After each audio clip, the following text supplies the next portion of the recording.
Olá, meus amigos, meus irmãos, na paz do Senhor Jesus, um abraço a todos. Eu estou muito feliz porque estaria mesmo se pudesse estar presente aí juntamente com vocês. Aí sim, aí eu estaria muito feliz, muito alegre. Mas grande parte dos irmãos foram, né? Os irmãos aqui de São Paulo, que já tem uma grande experiência com Jesus, já saíram lá da seita há muito tempo, já estão seguindo a Jesus, né? Com amor, com alegria, já são grandes conhecedores da palavra.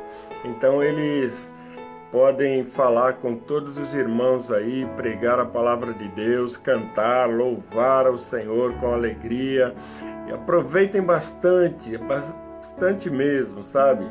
A experiência de muitos irmãos aí vai ser útil para vocês, irmãos, para que vocês saibam que pode realmente crer no Senhor Jesus, entregar a vida nas mãos dele, porque não será como foi esse tempo todo que estiveram ali naquela seita, da onde eu também saí pela misericórdia de Deus, e creio que da mesma forma cada um dos irmãos saíram. Sabe? Alguns acham que eu saí porque fui injustiçado, eu saí porque tinha perseguição, eu saí... Não, irmão, você saiu porque Deus tirou você de lá. Deus não queria mais você naquele lugar, então Ele achou um meio de tirar você daquilo ali. Então, fique feliz, agradeça a Deus, louve o nome do Senhor, porque é uma glória ter saído daquele lugar. Aquilo ali é uma grande de uma enganação. Aqueles que ainda estão ali, coitados, estão presos no engano, na falsidade, na mentira. E nós que saímos temos então que agradecer ao Senhor por isso. Eu mesmo agradeço todos os dias, porque eu estive ali, minha mãe foi para a igreja, eu tinha 4 anos de idade, fiquei lá até os 30. E sabe por que eu saí? Saí porque eu acreditava tanto, né? Acreditava no Aldo, na Vó Rosa, acreditava em tudo ali. E eu era gerente da igreja, tomava conta da administração da igreja, da parte financeira, tudo era comigo, sabe? E pagava aquelas contas absurdas, né, que o Aldo fazia. Ele comprava carro e o carnê vinha lá para tesouraria para a gente pagar. Ele comprava terreno, comprava imóvel, vinha tudo para lá para a gente pagar. Mas eu aceitava de boa, achava que era a ordem da Vó Rosa, então não podia questionar, tinha que fazer tudo direitinho e ia fazendo.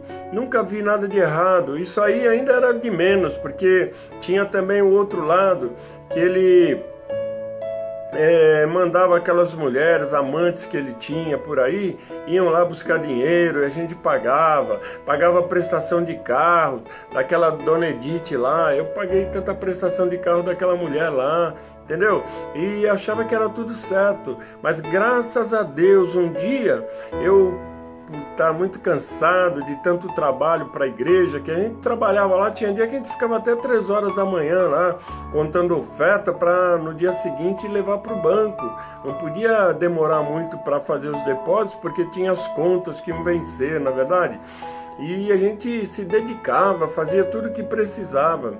Aí, depois de um bom tempo já nessa luta, já quase 10 anos que eu estava lá trabalhando, aí eu falei para ele que eu estava muito cansado, que eu queria tirar umas férias. Ele falou para mim: vai para a Europa, vai para os Estados Unidos, pega dinheiro aí na tesouraria, pode viajar, vai descansar um pouco. Aí eu falei: não, eu quero ir para o Rio de Janeiro mesmo, quero ir perto aqui. Aí fui eu, o Itamar e o Cirso, fomos nessa viagem, e aí que aconteceu o grande problema, que eu acabei saindo da igreja, entendeu? Porque nessa viagem, depois que eu voltei, aí ele, apesar que eu fui para tirar uns 15 dias de férias, mas não fiquei nada, fiquei 4 dias, saí daqui na sexta, né, sábado, domingo, segunda, terça-feira eu já estava trabalhando de volta, porque deu um problema aí, eu precisei voltar urgente. A pessoa que me substituía lá, a secretária, ela estava grávida, aí teve que se afastar por ordens médicas, e aí fazer o quê, né? Isso já fazem 34 anos. E aí sabe o que aconteceu?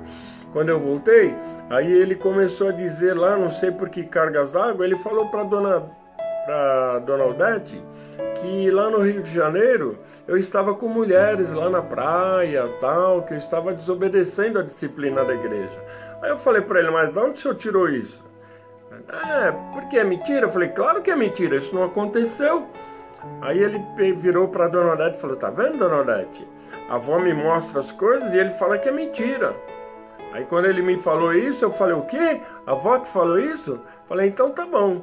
Já que ela tá me acusando de uma coisa que eu tenho certeza que eu não fiz, mas vocês não vão acreditar, né? A palavra de quem equivale aqui, né? Então é o seguinte, se é verdade isso, eu peço a Deus, porque eu sei que Deus está me ouvindo. Então eu peço a Ele que me mate agora. Eu quero morrer, cair morto aqui e mandar minha alma para os quintos dos infernos, porque lá é um lugar de mentiroso, entendeu? Porque eu que sou um pastor de grande autoridade, tenho muita autoridade aqui nesta... Ou melhor, autoridade não, né? Responsabilidade. Eu falei bem assim, eu sou um pastor de maior responsabilidade aqui na igreja, pela posição, pelo cargo que eu ocupava lá, né? E sou um mentiroso, não tenho coragem, não sou homem nem para admitir meu erro, para confessar que de fato estava com mulher, ou seja lá o que for. Então eu quero morrer e ir para o inferno, já que eu sou mentiroso dessa forma que o senhor está falando. Né? Aí a Dona Odete se arregalou o olho assim, né? Se assustou com o que eu falei, olhou para ele, ele pegou, ficou sem graça. Ele falou, tá vendo aí, Dona Odete? Era o caso de chamar o Cício aqui agora e excluir ele. Aí eu perguntei, mas por quê? O que tem a ver o Cício com isso? Claro, ele que falou para mim que você estava com mulher lá. Eu falei, mas até agora não era a Vó Rosa que tinha revelado isso, que tinha falado, agora já é o Cício? É o Cício sim, é que eu, sabe, como é que é, né? Falei, não, mas se for ele, o senhor chama ele aqui, tem que tomar uma medida, senhoras. Como ele pode fazer uma coisa dessa? Ele viajou comigo, meu amigo, eu considerando como amigo tudo, e no fim ele vai fazer uma coisa dessa comigo? Vai me acusar de uma coisa que não fiz? Paulo, mas deixa pra lá, porque se chamar aqui vai negar, vai dizer que não é verdade, vai criar uma confusão, melhor deixar pra lá. Aí na hora eu pensei, melhor deixar pra lá mesmo. Falei, tá bom, tá ok. Aí apaziguou tudo, de boa, aí eles foram embora, a Dona Odete e ele foram embora. Aí eu chamei o Cício e o Itamar, chamei e perguntei pra eles, o que aconteceu? Você falou isso assim, sim, pro Aldo, tal? Falou, não, você tá maluco, Paulo? Onde eu ia falar isso? Não aconteceu nada disso. Falei, pois ele falou isso, que você disse isso. O quê? Eu vou falar com ele. Queria sair na hora para ir atrás dele, para falar. Eu falei, não, deixa pra lá, deixa pra lá.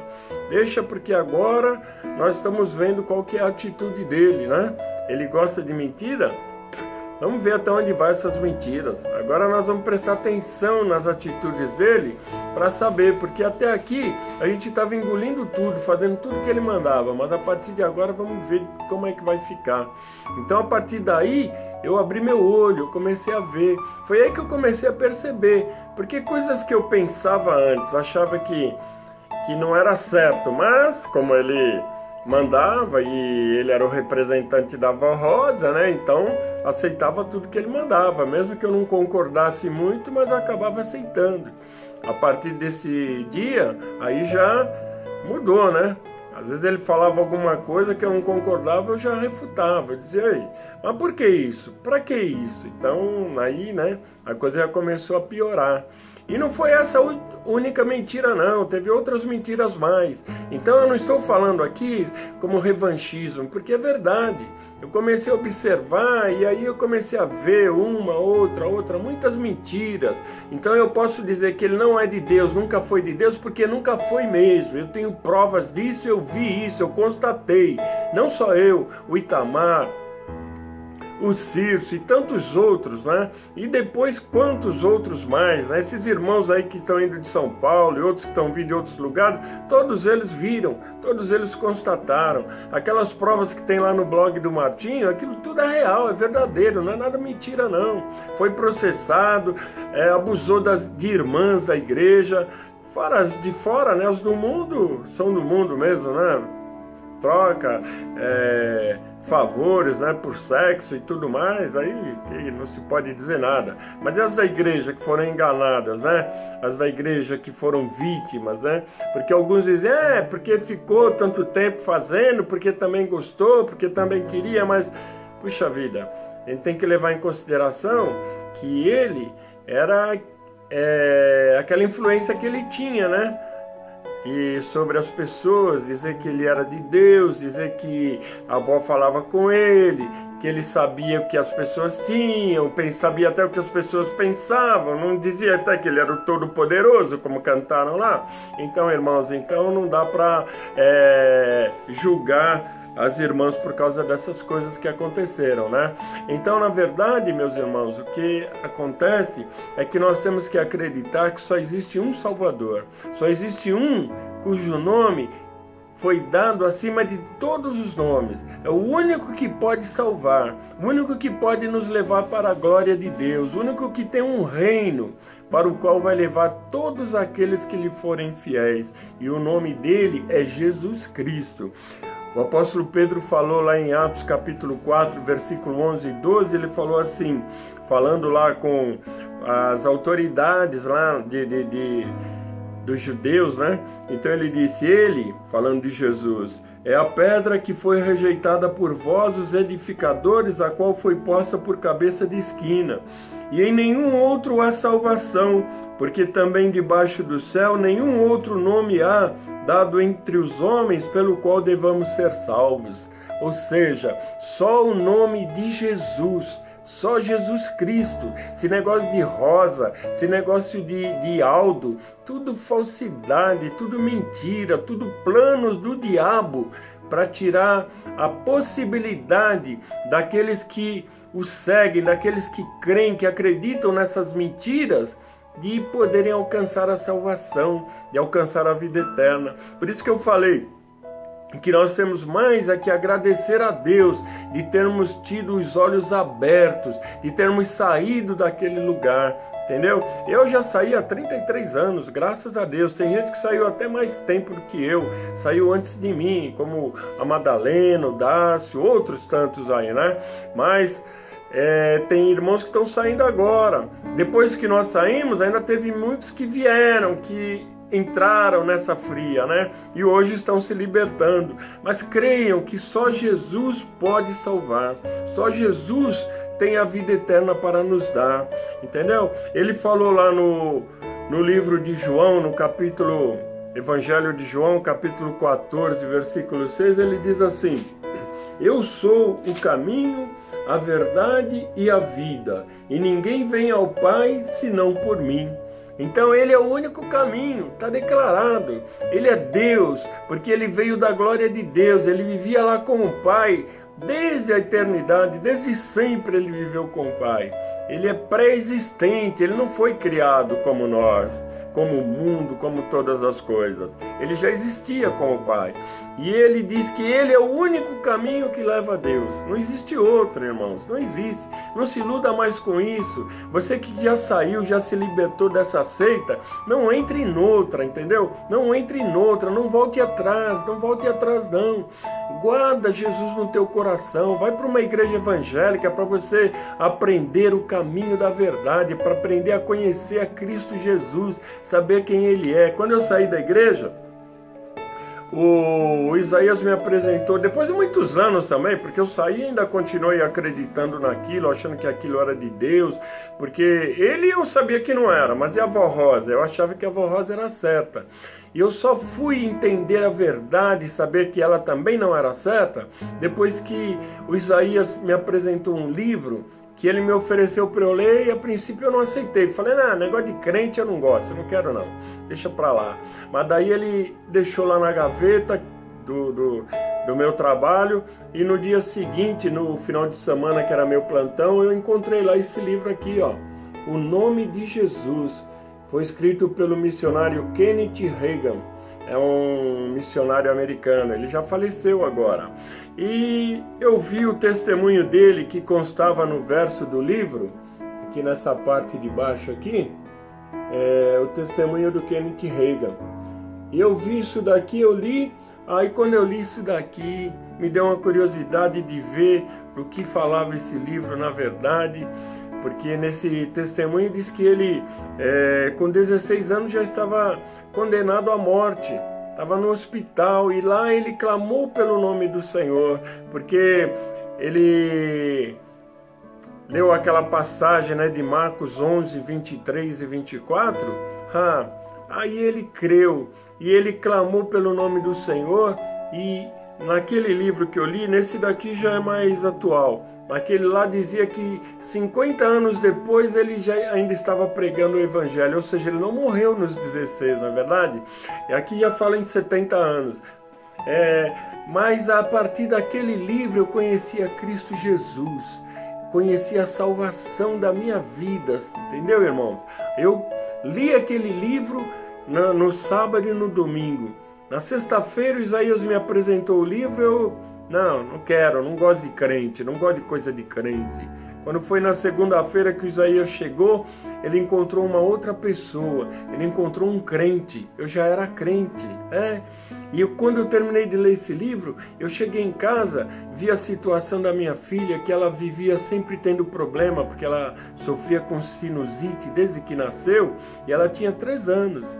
E aí eu peguei, dobrei meu joelho, fiz do jeito que ensinava no livro, para ter fé, crer no poder de Deus, porque só o nome de Jesus tem poder. Aí eu orei ao Senhor, determinei a cura da minha filha. Olha só o que aconteceu. Passaram uns 3 meses, eu tinha esquecido disso. Aí a minha esposa me lembrou, ela falou, lembra? Estranho, né? Já faz uns 3 meses que a gente não precisou mais levar a Graziele no médico. Quando ela falou isso, a ficha caiu. Eu falei, e não vamos levar nunca mais, porque meu Jesus curou a minha filha. Ela ficou assustada, ela não conhecia, sabe? E aí, a partir daí, irmãos, nunca mais a minha filha teve problema de sinusite. Hoje ela já tem 19 anos. Nunca mais teve problemas de sinusite, entendeu? Então vê, quando você crê, você compreende a palavra de Deus, você não depende de ninguém, como lá naquela igreja lá, qualquer coisa que acontecia tinha que correr atrás dele, telefonar, pedir, e era maltratado e tudo mais, ficar na fila esperando para falar com ele. Não, aqui é instantâneo, você fala na tua casa, você dobra o teu joelho, ora, fala com Deus, meu Deus, a minha situação é essa, o meu problema é esse, eu preciso e eu creio no teu poder, por isso em nome de Jesus eu determino que eu vou conseguir, que eu estou curado, que a solução desse problema, seja o que for, irmãos, é só pedir, só falar diretamente com Deus. Olha que privilégio, falar direto com Deus. Antigamente a gente acreditava que tinha um intermediário, né? Que na verdade não era coisa nenhuma, um mentiroso, falso profeta. E agora nós sabemos que nós temos livre acesso direto ao trono do Pai para falar com Ele, amém? Então creia nisso, Jesus é tudo para nós, é dele que nós precisamos, é só crer e confiar e esperar nele que ele faz a obra que nós precisamos, amém? Deus abençoe sua vida, Deus abençoe a todos, aproveite bastante, que esses irmãos aí, ó, eles já estão bastante práticos, já estão craques, eles conhecem a palavra de Deus, eles têm estudado, têm aprendido, eles têm frequentado a igreja, uns vão na Assembleia, outros vão na Igreja Batista, outros vão em tantas outras igrejas aí, mas toda igreja onde a verdade está em Cristo Jesus, não tem nenhum líder ali que é nele que tem que confiar, é com ele que tem que falar, não. Igreja onde se ensina a buscar no Senhor Jesus. E é isso que você tem que fazer. Busque uma igreja onde seja ensinada a palavra de Deus, entendeu? Fala com Deus, fala, Senhor, me abençoa, me ajuda, mostra onde será bom para mim, a igreja onde eu deva frequentar. Fala com o Senhor, Ele vai te mostrar, Ele vai te dar entendimento. Você vai na igreja, você vai se sentir bem, e aí você fica, se batiza, frequenta, entrega a vida ao Senhor Jesus. Para começar, você vai lá e fala, eu aceito a Jesus como meu único e suficiente Salvador da minha vida. Pronto, entrega a vida para Ele. Aí você vai ser feliz. Amém? Deus abençoe a todos. Abraço para todos os irmãos aí, tá? Deus abençoe. Não se preocupe não, porque estão fazendo comunhão. Aquela comunhão não vale nada. entendeu? O que vale é a comunhão com Deus. Essa é a que vale de verdade.